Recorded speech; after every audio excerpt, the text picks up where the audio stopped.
আসসালামু আলাইকুম। The caring husband লিখেছেন মোহাম্মদ মতিউর রহমান। পর্ব ৮। সমালোচকদের নিন্দে কথাকে এড়িয়ে চলুন। কিছু লোকের অন্যের সম্পর্কে নিন্দে করার অভ্যাস রয়েছে। এই ঘৃণ্য আচরণ বন্ধু-বান্ধব ও প্রিয়জনের মধ্যেও শত্রুতার সৃষ্টি করে এবং পরিবারে ভাঙন ধরাতে পারে। এমনকি একটি হত্যাকাণ্ডের কারণও হতে পারে। এই ঘৃণ্য আচরণের অনেক কারণ রয়েছে, যেমন হিংসা, ক্রোধ, প্রতিহিংসা ও শত্রুতা। কিছু লোক নিজেদের অহংকারকে অক্ষুণ্ণ রাখতে, অন্যদের মনোযোগ নিজেদের দিকে আকৃষ্ট করতে অথবা কারো প্রতি সহানুভূতি দেখাতে কুৎসা রটনা করে থাকে। কিন্তু এটি খুব কমই দেখা যায় যে কুৎসা রটানো হয়েছে ভালো উদ্দেশ্যে। সুতরাং একজন জ্ঞানী ও বিচক্ষণ ব্যক্তির উচিত এই ধরনের কুৎসিত বিষয়কে এড়িয়ে চলা। অবশ্যই তিনি ওই ব্যক্তির বক্তব্যকে বিশ্লেষণ করবেন, যাতে উনি ওই ব্যক্তির দুষ্ট উদ্দেশ্য দ্বারা প্রতারিত বা প্রভাবিত না হন। পুরুষদের মনে রাখা উচিত যে আপাত দৃষ্টিতে তাদের মা, বোন ও ভাইদের সাথে তাদের স্ত্রীদের সম্পর্ক ভালো বলে মনে হলেও তা কিছু ক্ষেত্রে সত্যি নয়। এর কারণ হচ্ছে, বিয়ের আগে পিতামাতার সংসারে একজন পুরুষের খুব বেশি স্বাধীনতা থাকে না। তার পিতামাতা, যারা তাকে বড় করে তুলতে কঠোর পরিশ্রম করেছেন, তারা প্রত্যাশা করেন তাদের ছেলে বৃদ্ধ বয়সে তাদের জন্য সাহায্যকারী হবে। এমনকি ছেলেদের বিয়ে এবং স্বাধীনতা দেবার পরও পিতামাতা প্রত্যাশা করেন যে তাদের ছেলে তাদের ইচ্ছা অনিচ্ছা অনুযায়ী চলবে। তারা আরও প্রত্যাশা করেন যে তাদের ছেলে তাদের প্রতি অধিক মনোযোগী হবে তার স্ত্রীর চেয়েও। কিন্তু বাস্তবতা হচ্ছে তার উল্টোটা। যখন একজন পুরুষ তার বৈবাহিক জীবন শুরু করেন, তখন তিনি তার নতুন জীবন, পরিবার, স্ত্রী, স্বাধীনতার প্রতি অধিক মনোযোগী হন। তিনি তার স্ত্রীর প্রতি ভালোবাসা অনুভব করতে শুরু করেন, তার জন্য কঠোর পরিশ্রম করেন। যতই তিনি এদিকে মনোনিবেশ করতে শুরু করেন, ততই তিনি তার পিতামাতা থেকে দূরে সরে যেতে শুরু করেন। এভাবে তার মা ও বোনেরা ক্ষুব্ধ হয়ে ওঠেন। তারা ভাবতে শুরু করে যে নতুন বউ তাদের ছেলেকে তাদের থেকে দূরে সরিয়ে নিয়ে যাবে। এমনও হতে পারে তারা নতুন বউকে তাদের ছেলের পরিবার থেকে পৃথক করবার জন্য দোষারোপ করতে পারে। কিছু মায়েরা ভাবেন যে এই বিপদ থেকে মুক্তি পাবার সর্বোত্তম উপায় হলো স্ত্রীদের প্রতি তাদের ছেলেদের ভালোবাসা নিঃশেষ করাকে। এই ধরনের মায়েরা তাদের পুত্রবধূর দোষ বের করেন, তাদের সম্পর্কে কুৎসা রটান এবং তাদের বিরুদ্ধে ষড়যন্ত্র শুরু করেন। যদি একজন মানুষ সাধারণ অথবা সহজ সরল হন, তবে তিনি তার মায়ের রটানো কুৎসা দ্বারা প্রভাবিত হয়ে পড়েন। তার স্ত্রীর প্রতি ভালোবাসা হারিয়ে তিনি তার পরিবারের হাতের খেলার পুতুল হয়ে ওঠেন। পিতামাতার দ্বারা প্ররোচিত হয়ে তিনি তার স্ত্রীর দোষ ত্রুটি খুঁজে বের করেন এবং তার সাথে খারাপ আচরণ করতে শুরু করেন। তখন তিনি হরহামেশাই তার স্ত্রীর সমালোচনা করতে থাকেন। ফলশ্রুতিতে পরিবারটি বিষণ্ণতা নেমে আসে। পুরুষদের মা ও বোনদের দ্বারা প্রভাবিত হওয়ার ফলে স্বামী ও স্ত্রীর মধ্যে দেয়াল তৈরি হয়, এমনকি তাদের মধ্যে কলহের সৃষ্টি হয়। এই পরিস্থিতিতে একজন গৃহবধূ আত্মহত্যার পথও বেছে নিতে পারেন। একবার এক বিবাহিত নারী তার বিবাহের 2 সপ্তাহের শেষের দিকে আলপিন খান। আলপিনগুলো তার পাখির থেকে বের করার পর তিনি হাসপাতালে বলেন, প্রায় 2 সপ্তাহ আগে আমার বিবাহ হয়েছিল। যেদিন আমি আমার স্বামীর ঘরে প্রবেশ করি, সেদিন আমিও অন্যান্য বিবাহিত নারীদের মতো নিজেকে সৌভাগ্যবান অনুভব করেছিলাম। কিন্তু 2 দিন পরে আমার স্বামী ও তার বোন আমার দোষ ত্রুটি খুঁজে বের করতে লাগলো। তাদের আচরণ আমার জীবনকে কঠিন করে তুলেছিল।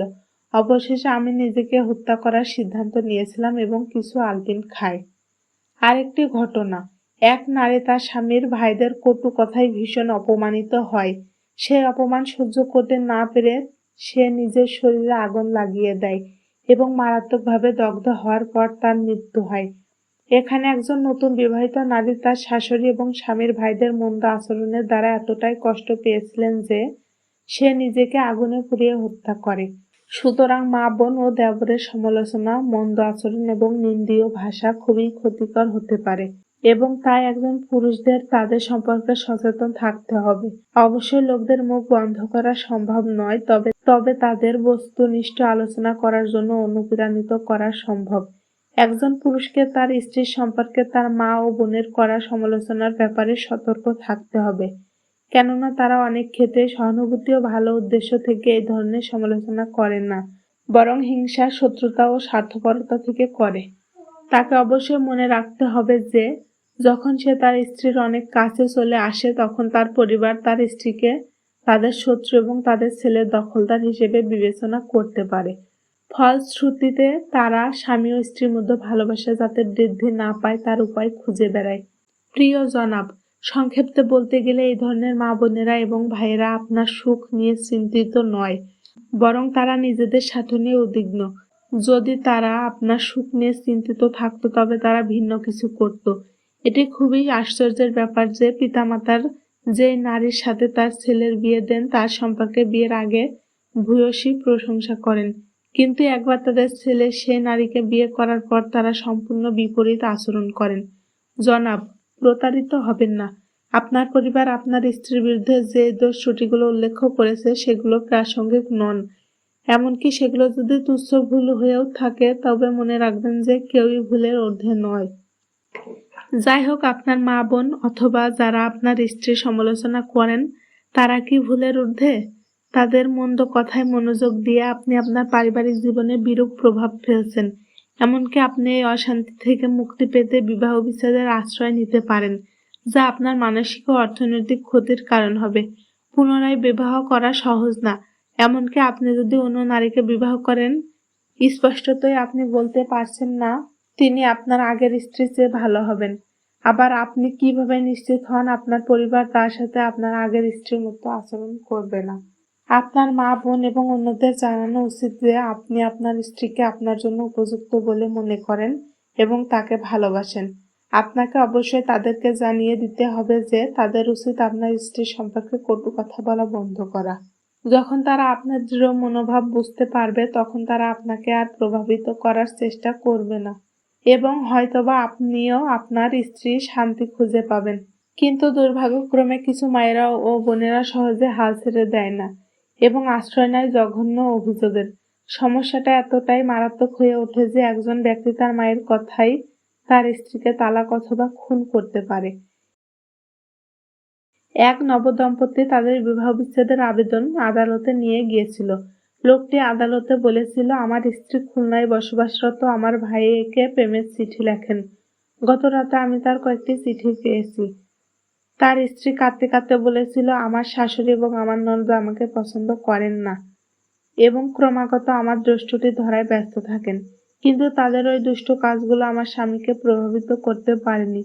তাই তারা এখন কিছু নকল প্রেমের চিঠি আমার পোশাকের মধ্যে রেখে দিয়েছে যাতে আমার স্বামী তাতে প্ররোচিত হয়ে আমাকে ডিভোর্স দেন। আদালত নবদম্পতির মধ্যে পুনরায় মিলন ঘটান এবং স্বামীকে কিছু পরামর্শ প্রদান করেন যে সে যেন তার মা বোনকে তার স্ত্রীর সম্পর্কে মন্দ কাজগুলো বন্ধ করতে বলে। একজন ৩৪ বছর বয়সী নারী নিজের উপর ১ বোতল কেরোসিন তেল ঢেলে আগুন ধরিয়ে দেন। প্রতিবেশীরা দ্রুত আগুন নিভিয়ে তাকে হাসপাতালে নিয়ে যান। তিনি হাসপাতালে বলেন, আমি আমার স্বামী এবং তার মায়ের সাথে বসবাস করি। আমার শাশুড়ি ক্রমাগত আমার দোষ ত্রুটি খুঁজে বেড়ান। তিনি অজুহাত সৃষ্টি করেন এবং আমার উপর চড়াও হন। তিনি আমার ও আমার স্বামীর মধ্যে দেয়াল তৈরি করার একটি সুযোগও হাতছাড়া করেন না। গতকাল আমি কেনাকাটা করতে গিয়েছিলাম এবং দুর্ভাগ্যক্রমে আমার বিদ্যালয়ের এক পুরনো সহপাঠীর সাথে দেখা হয়। আমরা কিছুক্ষণ কথা বলেছিলাম এবং তারপর আমি বাড়ি ফিরে আসি। আমার শাশুড়ি আমাকে প্রশ্ন করতে লাগলেন, বাড়ি ফিরতে আমার কেন এত দেরি হলো। আমি ব্যাখ্যা করলাম, কিন্তু তিনি তাতে সন্তুষ্ট হলেন না। তিনি বলেছিলেন যে আমি মিথ্যা বলছি এবং তিনি আরও বলেন যে আমাদের রাস্তার কসাইয়ের সাথে আমার সম্পর্ক রয়েছে। আমি ভীষণ অপমানিত ও হতাশ হয়ে নিজেকে হত্যা করার সিদ্ধান্ত নিয়েছিলাম। সুতরাং একজন ব্যক্তিকে সবসময় এই ধরনের অভিযোগ সম্পর্কে সতর্ক থাকা উচিত, না হলে ভয়ঙ্কর পরিণতি হতে পারে।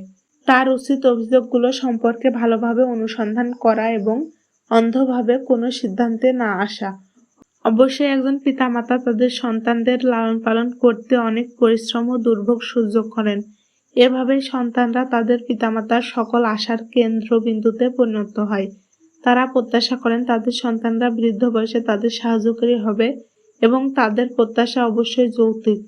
সুতরাং এটি মোটেও ঠিক নয় যে যখন কেউ স্বাধীনতা পায় তখন সে তার পিতামাতার উপর তার অর্পিত কর্তব্যগুলো ভুলে যাবে। এমনকি তার বিবাহের পরও পিতামাতার ন্যায়সঙ্গত চাওয়াগুলো পূরণ করতে হবে। তাকে অবশ্যই তাদের যথাযথ সম্মান করতে হবে। এবং তাদের সামনে নম্র থাকতে হবে। পিতামাতার যদি অর্থ সাহায্য প্রয়োজন হয় তবে সে সাহায্য করতে দায়বদ্ধ। একজন পুরুষের তার পিতামাতার সাথে সম্পর্ক ছিন্ন করা উচিত নয় এবং অবশ্যই তার বাড়িতে তাদের যত্ন নেওয়া উচিত। তিনি তার স্ত্রী ও সন্তানদের বলবেন তার পিতামাতাকে সম্মান করতে। তিনি তার স্ত্রীকে বুঝিয়ে বলবেন যে যদি সে তার পিতা-মাতাকে সম্মান করে তবে তার পিতামাতা তাকে বিরক্ত করবেন না, বরং তার জন্য গর্বিত হবেন এবং তাকে সাহায্য করবেন। অবশেষে নারীদের মনে করিয়ে দেওয়া প্রয়োজন যে তাদের স্বামীরা বিয়ের পর তাদের পিতামাতাকে ত্যাগ করবে। নারীদের এমন আশা করার কোনো অধিকার নেই। এটা সম্ভবও নয়, ন্যায়সঙ্গতও নয়। একজন বুদ্ধিমান নারী তার শ্বশুরবাড়িতে এমনভাবে আচরণ করে যাতে তারা তাকে নিজের পরিবারের একজন গুরুত্বপূর্ণ সদস্য বলে মনে করেন। এটি কেবলমাত্র তখনই সম্ভব যখন তিনি তাদেরকে সম্মান করেন, তাদের কাছ থেকে পরামর্শ চান এবং তাদের সহায়তা করেন ইত্যাদি।